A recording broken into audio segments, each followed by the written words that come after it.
Halo Sobat Denok Ayu semua, terima kasih karena masih setia menunggu video-video terbaru dari Denok Ayu Novel. Jangan pernah lupa ya untuk selalu subscribe, like, and comment, agar Denok semakin semangat upload videonya. Menantu terbaik bab 651 tidak ada untung. Jika Ye Qingmei memilih untuk tinggal di ibu kota yang terkenal, Lin Yu juga bisa mengerti. Bagaimanapun, ini adalah kampung halamannya, di mana keluarganya berada, dan yang paling dia kurangi di tahun-tahun ini adalah cinta ayahnya. Sekarang Ye Sangzong bertobat, tulus dan tulus. Ye Qingmei kemungkinan besar akan memilih untuk memaafkannya. Namun, dalam kasus ini, Lin Yu dan Ye Qingmei mungkin akan berpisah mulai sekarang. Mendengar bahwa Ye Sangzong ingin Ye Qingmei tinggal, ekspresi Gao Zishan dan Ye Ruikuan juga tenggelam. Melihat Ye Qingmei dengan dingin, penuh permusuhan. Ye Qingmei menatap Ye Sangzong dengan dingin, dan berkata dengan acuh tak acuh, di dunia ini, tidak semuanya bisa menebusnya. Saya telah menemukan sebuah keluarga yang lebih saya hargai. Mereka ada di Qinghai dan Beijing, jadi saya tidak akan tinggal. Ketika Lin Yu mendengar Ye Qingmei mengatakan ini, dia tiba-tiba merasa lega, mengetahui bahwa dia berbicara tentang dirinya dan Jiang Yan, ibunya, dan tua mertua, ibu mertua, dan lainnya. Dia merasa hangat di hatinya, dan sedikit kelegaan muncul di matanya. Ketika Gao Zishan dan Ye Ruikuan mendengar ini, batu di hati mereka tiba-tiba jatuh ke tanah, selama Ye Qingmei tidak ada di sini. Anda tidak akan memperebutkan properti dengan mereka. Wajah Ye Sangzong berubah ketika dia mendengar ini, dia melirik Lin Yu dengan rasa malu, dan berbisik dengan rasa terima kasih, Tuan He, terima kasih telah merawat alismu selama beberapa tahun terakhir. Ye Mou sangat berterima kasih. Tidak, terima kasih, saya menjaga Sister Qingmei, bukan untuk wajah Anda. Lin Yu berkata dengan dingin kepada Ye Sangzong, karena Ye Qingmei tidak memberi Ye Sangzong wajah yang baik, Lin Yu secara alami tidak akan memberikannya padanya. Ketika Ye Sangzong mencapai mulutnya, dia tiba-tiba tercekik, wajahnya memerah, dan dia batuk beberapa kali. Chong Lin Yu dan Ye Qingmei berkata, kalau begitu kita tidak berdiri di luar lagi, pergi, dan masuk ke rumah. Ye Qingmei tidak banyak bicara, dan berjalan ke rumah memegang guci, dan Lin Yu mengikutinya. Ye Ruikuan juga membantu ibunya. Dia membawa ibunya ke dalam rumah, tetapi duduk di sisi lain sofa, jauh dari Lin Yu dan Ye Qingmei. Tuan He, ayo, minum teh, minum teh. Bersihkan alis Anda, minum juga. Setelah memasuki rumah, Ye Sangzong buru-buru membuat teh, menyapa Lin Yu dengan antusias, dengan senyum lebar di wajahnya. Melihat dia begitu antusias, Lin Yu tidak bisa menahan perasaan sedikit terkejut.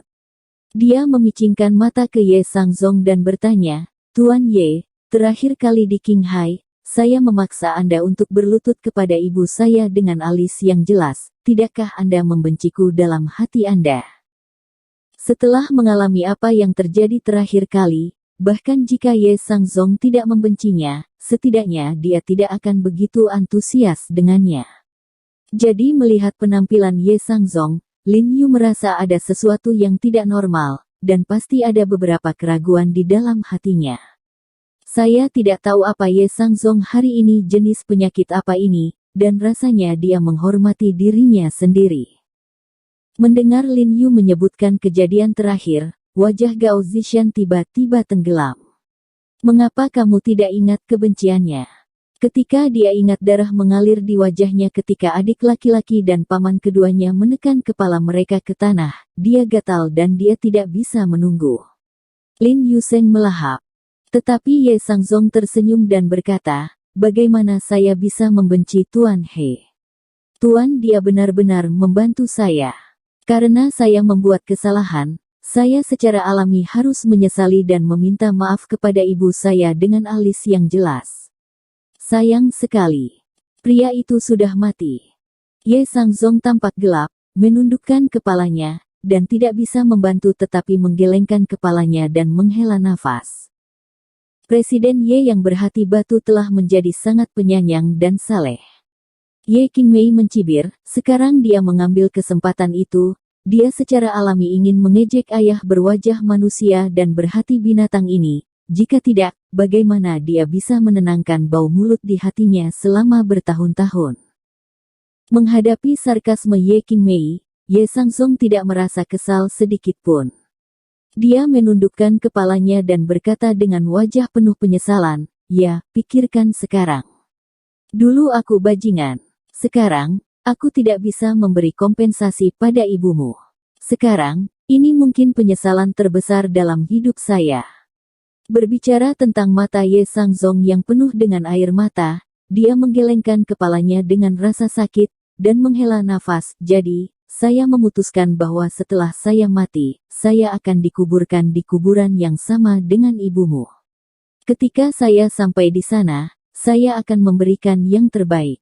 Ibu meminta maaf atas kompensasi." Ye Qingmei sedikit gemetar ketika dia mendengar kata-kata Ye Sangzong, dan menatap Ye Sangzong dengan heran jelas. Dia tidak berharap Ye Sangzong berkata begitu. Jika Ye Sangzong benar-benar dapat melakukan apa yang dia katakan, maka ibunya dapat beristirahat dengan damai di bawah Jiuquan. Ibunya telah mencintai pria sampah itu seumur hidup, dan sekarang dia akhirnya bisa menjadi miliknya selamanya. Gao Zishan di samping tiba-tiba menjadi pucat ketika dia mendengar kata-kata Ye Sangzong, dan berteriak pada Ye Sangzong dengan cemas, Kamu benar-benar ingin berbicara dengan semurah itu? Diam." Ye Sangzong menyela dengan dingin, dan berkata dengan marah, "Keluarga ini yang bertanggung jawab atas diriku. Ini bukan giliranmu untuk berbicara. Aku akan memberitahumu dengan jelas bahwa aku akan dimakamkan dengan Ibu Qingmei setelah aku mati. Jika kamu memiliki komentar, kamu bisa menceraikan aku sekarang." Wajah Gao Zishan berubah dari hijau menjadi putih. Dia melirik alis Ye Qing, mengertakkan giginya, dan tidak berani berbicara lagi. Lagi pula, baginya, segala sesuatu setelah kematian hanyalah sesaat. Yang paling penting adalah menikmati kehidupan yang kaya saat ini. Baiklah, saya harap Anda bisa melakukan apa yang Anda katakan. Ye Qingmei memandang Ye Sangzong dan berkata dengan suara yang dalam. Kata-kata Ye Sangzong membuat kebencian batin Ye Qingmei sedikit berkurang sampai sekarang. "Bersihkan alis, jangan khawatir. Ye Sangzong, aku pasti sama. Jika ada setengah kebohongan, aku tidak akan mati." Ye Sangzong memandang Ye Qingmei dan berkata dengan sumpah. Ye Qing mengerutkan alisnya, dan bertanya dengan suara yang dalam, "Lalu apakah kuburan ibuku sudah selesai?" Oke. Ye Sangzong mengangguk lagi, dan buru-buru berkata kepada Ye Qingmei, "Aku sudah mengatur seseorang. Setelah makan siang, kita akan pergi ke pemakaman Ye Jia di sore hari dan membiarkan ibumu pergi ke tanah untuk perdamaian." Ye Qingmei mengangguk ringan, dan dengan erat memeluk Guci di pelukannya. Melihat sikap Ye Qingmei terhadapnya telah berkurang banyak, Ye Sangzong menghela nafas lega, dan berbicara dengan Ye Qingmei untuk menyenangkan, tetapi Ye Qingmei masih menjawabnya dengan acuh tak acuh. Ye Sangzong menghela nafas tanpa daya, dan kemudian menoleh ke Lin Yu untuk menyenangkannya dan berkata, "Tuan He, saya juga melakukan bisnis giok dan bisnis lainnya baru-baru ini. Saya mendengar dari teman-teman di Beijing bahwa King Hai dan pemimpin industri batu giok di Beijing Heji Feng Yuanxiang, pemegang saham terbesar adalah Anda." Lin Yu mengangkat alisnya ketika mendengar ini, menatap Ye Sangzong sambil tersenyum, dan berkata dengan ringan, "Iya." "Lalu aku. Kulit Ye Sangzong memerah, dan dia tidak bisa mengatakan apa-apa dengan ragu-ragu. Dia melirik alis Ye Qing dengan malu.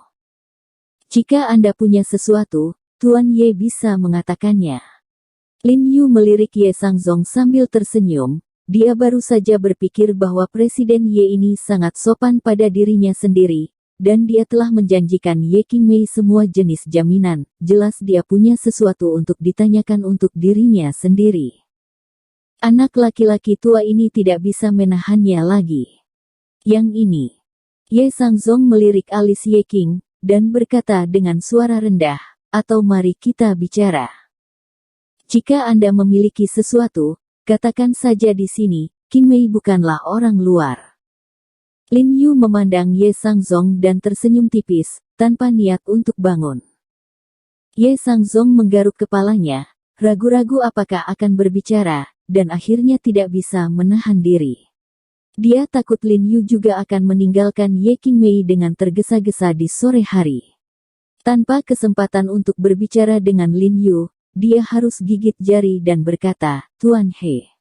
Ya, begitulah adanya.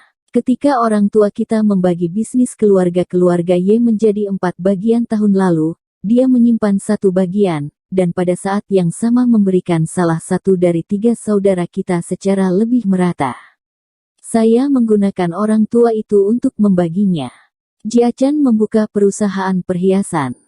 Ye Sangzong menunduk, menghela napas berat, dan berkata dengan nada yang hampir memohon, tapi sekarang pasar perhiasan di selatan sedang lesu, jadi, Tuan dia, menurutmu Qingmei adalah seorang teman? Ya, tidak dapat membantu. Bantu saya.